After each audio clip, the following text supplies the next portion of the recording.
Bonsoir à toutes et à tous. Merci de nous suivre sur DTV, les titres de ce journal.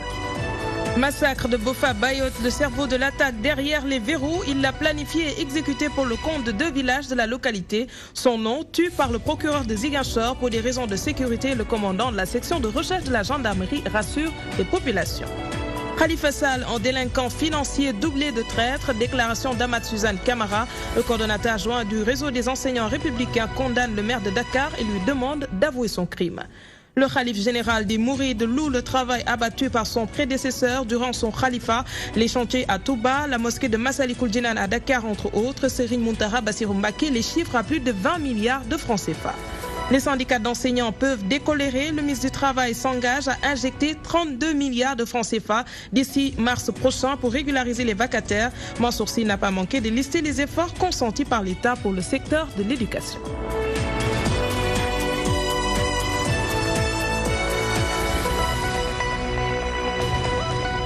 Le massacre de Bofa Bayotte a été planifié et exécuté pour le compte de 2 villages de la localité. Révélation du procureur de la cour d'appel de Ziguinchor, Aliou Silla, confie que le cerveau de cette attaque est actuellement derrière les verrous. Il a fait face à la presse jeudi pour faire le point sur l'évolution de l'enquête. Le voici au micro de Mambé Tayata. La synthèse des informations recueillies par des moyens humains et techniques par la section de recherche a vite mené vers des pistes qui convergent toutes vers des personnes de la localité et vers un cantonnement d'une faction.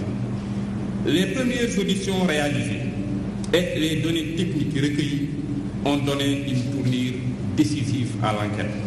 En effet, il résulte de certaines déclarations que l'attaque du 6 janvier 2018 a été planifiée et exécutée par une personne dont nous tairons le nom pour des raisons que vous comprendrez aisément, pour le compte de 2 villages de la localité.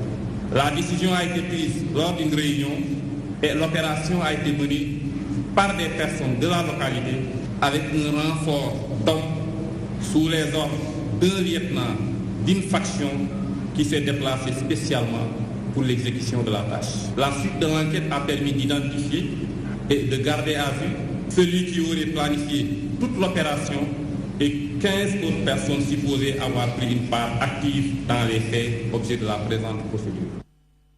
Le commandant de la section de recherche de la gendarmerie ajoute que les investigations les ont menées sur la piste de plusieurs individus qui ont été placés sous mandat de dépôt. Le lieutenant-colonel Issa Diak a tenu à rassurer les populations. Quant à la suite des recherches, il soutient que la gendarmerie compte mener à bien cette enquête. Il réagit au micro de nos correspondants sur place. Les opérations ont été menées sous la coordination du haut commandant de la gendarmerie nationale et ces opérations ont regroupé plusieurs composantes de l'arme. Les éléments de preuve fournis par l'enquête aideront certainement à asseoir la conviction du juge sur l'implication ou la non-implication de mouvements rebelles quelconques dans la tuerie de Bofa Bayotte. Mais l'enquête n'étant pas encore clôturée et pour des raisons évidentes de confidentialité mais également de projection dans l'avenir, nous sommes au regret de ne pas pouvoir en dire plus que ce que le procureur de la République a livré tout à l'heure. Dans tous les cas, conformément aux instructions de Monsieur le Président de la République, le général de corps d'armée, haut commandant de la gendarmerie nationale, vise, à travers les actions menées et celles à venir, à rassurer les populations en tout ce qui concerne leur sécurité, mais également la sécurité de leurs biens. Et nous parlons du procès Khalifa Sall. L'heure est toujours aux exceptions de nullité. La défense veut l'annulation des poursuites contre le maire de Dakar et ses coprévenus. Les avocats ont décelé pas mal de vices de procédure devant à leurs yeux entraîner la libération immédiate de leurs clients. Quant à la volonté du conseil municipal de Dakar de se constituer partie civile, les protagonistes restent suspendus à la décision du juge Lamotte. Mohamed Diallo nous en dit plus. Des enquêtes préliminaires à l'ouverture du procès Khalifa Sall, en passant par la levée de son immunité parlementaire, les avocats de la défense n'ont négligé aucun détail. Ils se fondent sur ce qu'ils qualifient de violation des droits de leurs clients pour demander l'annulation des poursuites. Nous disons que cette procédure elle est nulle, au moins pour ça. Parce que ni Khalifa Sall, ni Mbaye Touré, ni aucun des autres personnes qui aujourd'hui sont poursuivies et jugées par le tribunal personne n'a eu d'avocat lorsqu'ils ont été convoqués et entendus par la police. Le ministre de la Justice dit qu'au moment où on devait lever tardivement l'immunité parlementaire de Khalifa Sall, que le procureur le fait parce que le gouvernement veut que quand on fera le procès au tribunal, que ce soit équitable, je dis que ça, c'est vraiment pas quelque chose de conforme à la réalité et à la vérité. Comme si ça ne suffisait pas, les conseils du maire de Dakar clament l'incompétence du juge Lamotte à présider ce procès. Postérieurement à la levée de l'immunité parlementaire du député Khalifa Sall. Donc lui, il en a conclu qu'après avoir analysé la décision, puisque le conseil s'était déclaré incompétent pour en connaître, il n'a pas tranché le débat.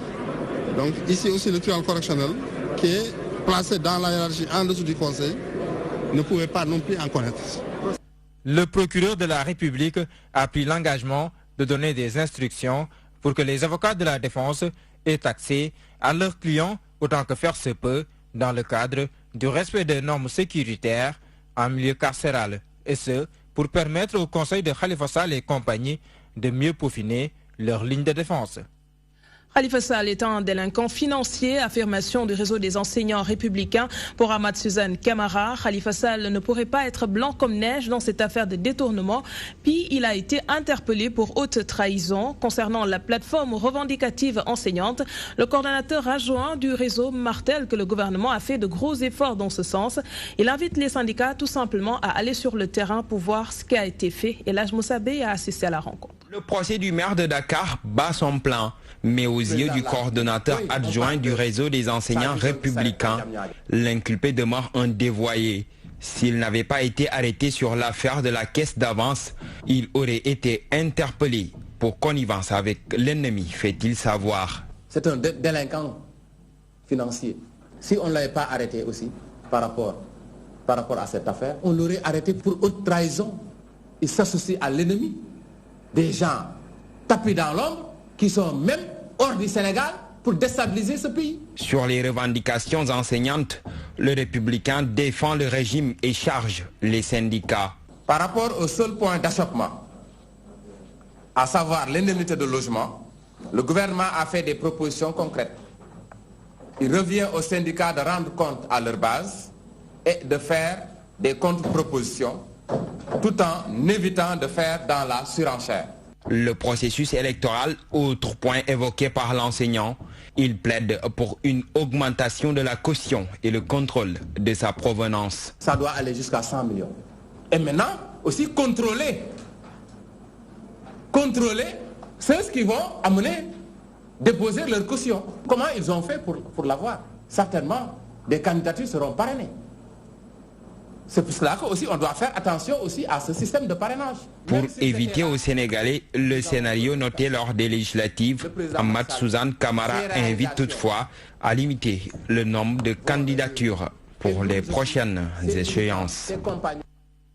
Le parti modèle vient de dissoudre ses instances. Le secrétaire général confie que le fonctionnement actuel de leur formation politique ne cadre pas avec leur vision. Une commission ad hoc a été installée en attendant d'aller vers un congrès pour assurer la bonne marche du parti. Le modèle compte se profiter plutôt de cette période transitoire pour jeter un regard rétrospectif sur la vie du parti et se projeter vers l'avenir, nous dit Mamadou Samba. Leur parti évolue en dents de scie. Les responsables du mouvement pour la démocratie et les libertés ont décidé de prendre les choses en main. De nouvelles stratégies sont adoptées pour asseoir un nouveau modèle.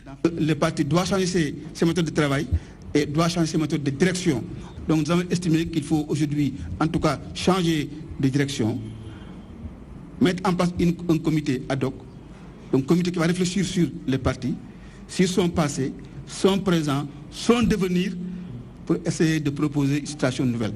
Le secrétaire exécutif du modèle souligne que les activités du parti ne sont pas conformes à la réalité politique d'aujourd'hui, ce qui est pour eux une raison suffisante de changer de fusil d'épaule. Donc cette massification de notre parti aujourd'hui nous impose une méthode nouvelle de travail, nous impose une stratégie nouvelle de travail, nous impose des tactiques nouvelles d'action. On estime que jusqu'à maintenant, les méthodes de travail que nous avions adoptées ne sont plus aujourd'hui d'actualité. Donc il faut changer de paradigme. Parce qu'un parti est un corps vivant. il se développe, il change, il se mue. Toutefois, il reste au modèle du chemin à faire. Un organigramme répond à un objectif. Une méthode répond à des missions. Nos missions aujourd'hui doivent être modifiées. Nos objectifs aujourd'hui doivent être renforcés. Notre action doit être consolidée. Le mouvement pour la démocratie et les libertés souhaite vivre une nouvelle ère en mettant en place un comité ad hoc. Pour rappel, Ibrahima Sall n'est plus le numéro 1 du parti. Intéressons-nous aux concertations entre le ministre du Travail, les organisations syndicales et le patronat. Objectif, trouver une solution aux nombreuses revendications notées dans presque tous les secteurs. Au cours de la réunion, la tutelle a donné des gages pour régler les préoccupations des syndicats d'enseignants. Le ministre du Travail annonce que 32 milliards de francs CFA seront injectés d'ici le mois de mars pour régulariser la situation des vacataires. Les éclairages de Aïda Mamadou Diop.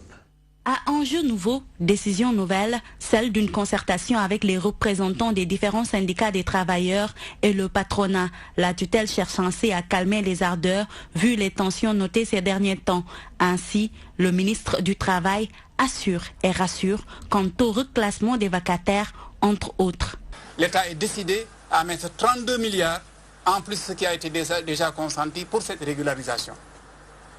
S'y ajoute, comme vous le savez, pour les prêts d'MC, une enveloppe de près de 14 milliards pour résorber les retards jusqu'en 2016.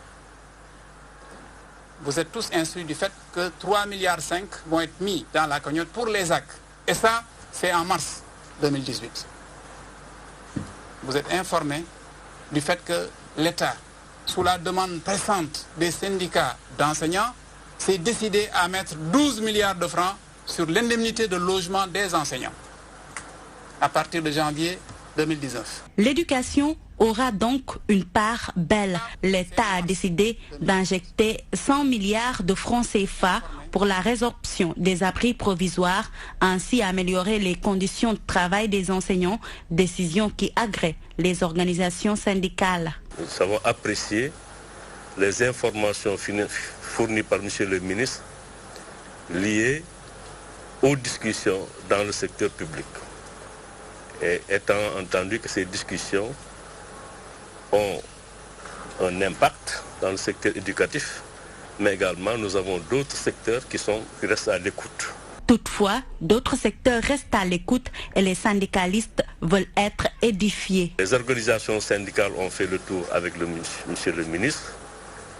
Nous sommes engagés donc dans les jours à venir à lui faire parvenir des documents qui vont reprendre l'ensemble des préoccupations du monde du travail. La tutelle, les organisations syndicales ainsi que le patronat magnifient la tenue de cette concertation qui témoigne de la vivacité d'un dialogue social entre partenaires sociaux. Ils avaient dit qu'ils allaient le faire, ils l'ont fait. Les travailleurs du nettoiement ont tenu ce jeudi un sit-in au stade Amadou Barry de Guédiawaye. Ils réclament le respect de la convention collective signée avec les autorités étatiques et dénoncent leurs mauvaises conditions de travail. Pour plus de détails, suivons les propos du coordonnateur de l'intersyndicale des travailleurs du nettoiement, Madame ici au micro de Abdoulaye Wanyanga. Il était opportun d'informer les camarades de quoi il s'agit. Il s'agit aujourd'hui d'une situation qui n'honore pas les travailleurs du nettoiement. On en a assez de cet éternel recommencement. En 10 ans, il y a eu 9 fois changement d'employeur. Et aujourd'hui, ces travailleurs, on nous parle de Sénégal émergent. Comment le Sénégal peut-il émerger dans la saleté? Comment le Sénégal peut-il émerger tant qu'on est en train de fouler au pied la législation du travail? On en a assez. Aujourd'hui, il faut que les autorités nous respectent. Regardez la situation des journaliers. Regardez la situation des volontaires. Ils n'ont pas été payés presque 2 mois. Donc, nous avons dit que trop, c'est trop. Aujourd'hui, c'est un avertissement. Nous avons organisé cette journée morte pour lancer un dernier avertissement aux autorités, puisqu'on n'acceptera jamais un changement de statut des travailleurs du nettoiement. En tout cas, vous avez vu, il suffit de rester une journée sans ramasser les ordures, c'est plus de 2400 tonnes qui vont envahir la capitale. Aujourd'hui, nous avons une mission de santé et de service public. Si ça aurait été nous, il n'y aurait jamais eu de remous. Mais vous avez constaté que les travailleurs sont frustrés, ils sont mécontents, puisqu'aujourd'hui, ils n'ont pas un avenir radieux.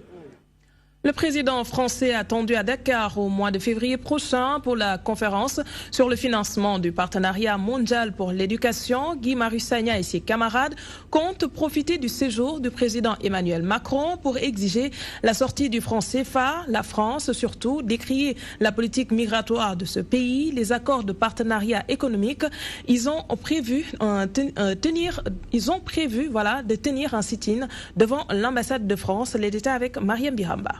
La venue d'Emmanuel Macron, une occasion d'or pour la plateforme France Dégage. Guy Marius Sagna et ses camarades comptent montrer au président français leur désaccord contre le néocolonialisme monétaire et exigent la sortie de la France du franc CFA. Aujourd'hui, à part les pays africains de la zone franc, il n'y a aucun pays à travers le monde qui garde ses réserves de change dans un pays étranger. Il n'y a aucun pays à travers le monde qui a une banque centrale où il y a le représentant d'un pays étranger. Et puis, dans la symbolique de la souveraineté, il est important que nous fabriquions notre monnaie en Afrique et non en France. Sur la liste des protestations figurent également les accords de partenariat économique et la politique migratoire de la France. Cette Union européenne-là cherche à signer un accord de partenariat économique avec l'Afrique de l'Ouest, partenariat économique qui, s'il est appliqué, va renforcer la pauvreté, le désespoir au niveau de notre peuple et au niveau de nos pays. Troisièmement, c'est lié à la politique migratoire qui est aujourd'hui radicale, qui est aujourd'hui de droite. Nous la dénonçons et nous estimons que la France fait partie des pays qui produisent la misère à travers le monde et donc si elle veut que les peuples africains, les peuples du monde arrêtent de venir en Europe et en France en particulier, il faut qu'elle arrête ces politiques de la misère. Lors de la manifestation, ces panafricanistes comptent déposer à l'ambassade de la France au Sénégal un mémorandum. A préciser que Guy et ses camarades sont convoqués ce 25 janvier à la gendarmerie du Plateau pour une éventuelle enquête.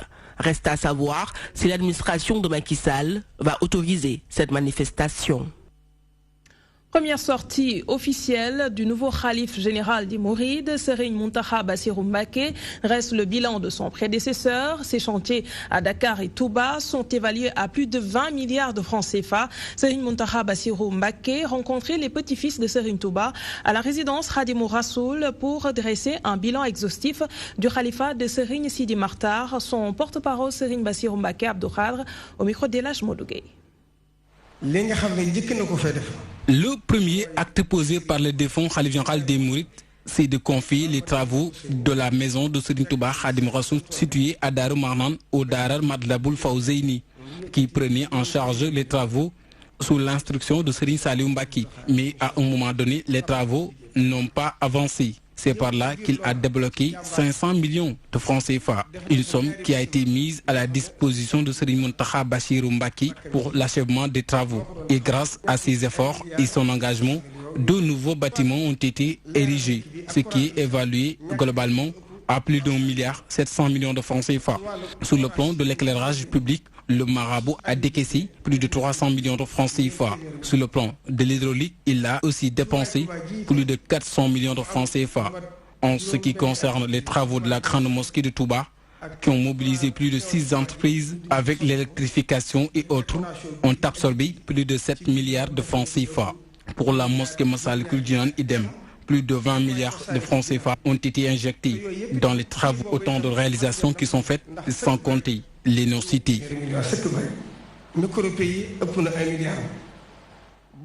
Célébration du Magal de Mbacké Kadior, un événement qui se tient dans un contexte de division au sein de la famille. Les organisateurs mettent en garde les éventuels fauteurs de troubles. Ils indiquent qu'aucune perturbation ne sera tolérée. Serigne Cheikh Thioro Mbacké, représentant de la famille, a pris part à Louga au CRD spécial consacré à cet événement religieux. L'administration rassure et précise qu'elle mettra les bouchées doubles pour un bon déroulement de ce Magal. La correspondance d'Elhadj Modou Gueye.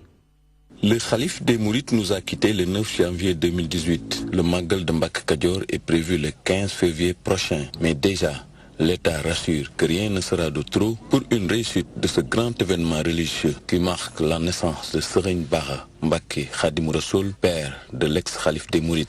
Nous avons reçu des instructions fermes de vous accompagner, d'accompagner donc ce comité d'organisation dans l'organisation de ce grand Magal de Mbacké Kadior. pour qu'il y ait une parfaite réussite. L'administration rappelle également certaines dispositions, notamment de sécurité, pour la quiétude des pèlerins. Moi, je voudrais vraiment donc leur lancer un appel, parce que nous avons encore en souvenance l'événement douloureux qui s'est déroulé ici, sur la route entre Sagata, Kébémer et Sagata, et qui a fait 25 morts et 9 blessés. Je crois qu'il faudrait quand même qu'on puisse éviter cela. La famille de Serigne Barambake, qui co-présidait le CRD spécial à Louga, de prévenir les fauteurs de troubles. On va prendre toutes les précautions nécessaires pour le bon déroulement du Magal. Pour ceux qui veulent semer le désordre, on ne le permettra pas. Une réunion d'évaluation de tous les engagements pris par les chefs de services régionaux est prévue dans la première semaine du mois de février à Mbacké Kadior. Et nous changeons de registre. En moyenne, beaucoup commencent à fumer à leur adolescence. Il est donc nécessaire de sensibiliser les jeunes, surtout les élèves, très tôt sur les méfaits du tabac. C'est tout le sens de cette campagne de sensibilisation du PNLT. Le Sénégal a mis en place des mesures pour interdire la vente de cigarettes aux alentours des écoles. Mais jusqu'à présent, ces mesures peinent à être appliquées sur le terrain. Le lycée Kennedy, pour sa part, démarre aujourd'hui les activités de cette campagne. C'était en présence de Ndeye Fatimlo. Le tabagisme gagne de plus en plus du terrain chez les jeunes. Il est devenu très prisé par la gente féminine et pourtant les conséquences du tabac sont plus graves chez elle. La femme, c'est elle qui est responsable de la conception, c'est elle qui porte l'enfant, c'est elle qui porte la grossesse et malheureusement le tabagisme peut avoir des nuisances au niveau de la grossesse et du fœtus à venir, de l'enfant à venir. Aujourd'hui, il ne suffit plus de dire à ces jeunes filles que fumer donne des maladies cancéreuses. Il faut surtout insister sur les bienfaits de ne pas fumer. On est une fille, on tient à sa peau, on veut avoir une belle peau. Alors ne pas fumer, vous aurez une très belle peau. On sait que quand on est une fille, on veut avoir de longs cheveux et de beaux cheveux. Quand on ne fume pas, on a de longs cheveux, les cheveux poussent beaucoup mieux. Quand on a une fille, on porte très attention à sa dentition, on veut avoir des dents blanches. Le tabac, ça jaunit les dents. C'est en espérant que ce sera quelque chose qui pourra beaucoup plus impacter sur ces jeunes. Hormis cette campagne, l'administration du lycée John Fitzgerald Kennedy veille au grain à travers différentes activités et sensibilise souvent les élèves sur les méfaits du tabac. Nous avons des adolescentes qui nous viennent depuis l'âge de 12 ans, 11 ans, 12 ans, de la 6e à la terminale. Donc l'échantillon est assez large et nous faisons en sorte, dans nos activités périscolaires, d'orienter vers la sensibilisation, vers la prévention sur différents thèmes. Malgré que toutes les mesures nécessaires ont été prises pour mener à bien l'interdiction de la vente de cigarettes à moins de 100 mètres des établissements scolaires, elle n'est toujours pas effective. C'est actuellement connu et formel. Non seulement il est interdit de fumer dans les établissements publics, mais également au niveau des milieux scolaires. Pratiquement, les distances réglementaires ont été tracées et définies par la loi. Après Kennedy, d'autres établissements scolaires vont accueillir cette campagne de sensibilisation sur les méfaits du tabac. Occasion pour le programme national de lutte contre le tabac d'inciter les élèves à ne jamais goûter à la cigarette, car il est très difficile de sortir de cette dépendance. Violence basée sur le genre, la police nationale outille ces hommes pour leur permettre de savoir comment réagir face à ce genre de situation. Le directeur de l'École nationale de police confie que ces sessions de formation portent sur les procédures opérationnelles standards de prévention et de prise en charge des violences basées sur le genre. La police judiciaire se dit toutefois ouverte à toute plainte déposée par des victimes. Les précisions de Abigail. Le taux de violence basé sur le genre a pris une proportion inquiétante au Sénégal. L'absence de dénonciation des victimes serait à l'origine de ce phénomène. Certaines victimes sont réduites au silence. Il y a un problème qui se pose, c'est le problème de la dénonciation. Alors beaucoup de faits de violence ne sont pas du tout pris en charge, raison pour laquelle nous venons les inciter, nous venons donc recueillir leur adhésion totale pour que cette prise en charge soit effective. Pourtant, des services de la police sont ouverts à toute plainte déposée par les victimes. La police va faire son travail classique qui consiste à prendre les plaintes. Bien avant les plaintes, il y a la prévention. Si quelqu'un ou si quelqu'une est victime d'une violence, mais tout naturellement, il va saisir les services de police qui vont conduire une enquête et faire le travail. Malgré les efforts de la police, la lutte contre les violences basées sur le genre n'est pas chose aisée. Les réalités socioculturelles ne permettent pas à une femme d'ester son conjoint en justice. Nous sommes dans un contexte socioculturel où aller se plaindre, ester en justice n'est pas dans notre culture. Elle n'est pas dans notre culture de façon générale, mais elle n'est pas dans notre culture particulièrement en ce qui concerne les femmes. Pourquoi? Parce que vous comprenez aussi bien que moi que quand une femme prend la responsabilité d'amener son époux, par exemple, à la police, il se passe quelque chose dans l'environnement social qui voudra que même la prédescendance de cette femme-là sera stigmatisée. Cette session de renforcement de capacité initiée par la police judiciaire a pour but de prévenir sur la prise en charge des violences basées sur le genre. 2 morts et quelques blessés, c'est le bilan du chavirement d'une pirogue survenue ce mercredi à Cambérène. Les pêcheurs trouvés sur la plage se désolent de ces pertes en vie humaine. Un des maîtres nageurs souligne que certains pêcheurs n'ont pas pour habitude de porter des gilets de sauvetage, en allant en mer. Toutefois, les pêcheurs de Cambérène invitent le gouvernement à prendre ses responsabilités. Abigail leur a rendu visite. C'est le calme total ce mercredi à la plage de Cambérène. L'accident d'une pirogue a causé la mort de 2 jeunes pêcheurs, Kara et Daoud, âgés respectivement de 22 et 27 ans. Une tragédie qui a surpris plus d'un dans ce village de pêcheurs. On n'a jamais vécu ce genre d'accident ici à Cambérène. Si ce n'était pas grâce au capitaine, ça aurait été pire. C'est triste vraiment et trop dur. Le jeune homme décédé était presque comme un frère. Il était gentil. Cela a été vraiment une surprise d'apprendre sa mort. Selon le président des pêcheurs de Cambérène, les travaux de la route au bord de la plage sont à l'origine de tous ces problèmes. Les pirogues amarraient là, tout près, et c'était sécurisé jusqu'à ce que les travaux publics commencent. C'est à cause de ce pont. On ne peut pas empêcher l'État de continuer les travaux. Ils n'ont même pas respecté leurs promesses tenues. Tout ceci est de leur faute. Toutefois, ce maître nageur de Cambérène estime que les pêcheurs doivent avoir l'habitude de porter des gilets de sauvetage. Parce que gilet, les Lébous n'ont pas l'habitude de mettre des gilets de sauvetage et ceci est anormal. Le port du gilet est obligatoire pour tout le monde, que l'on sache nager ou non. Cela pourrait éviter ce genre de catastrophe. Il exhorte par ailleurs l'État à prendre toutes ses responsabilités.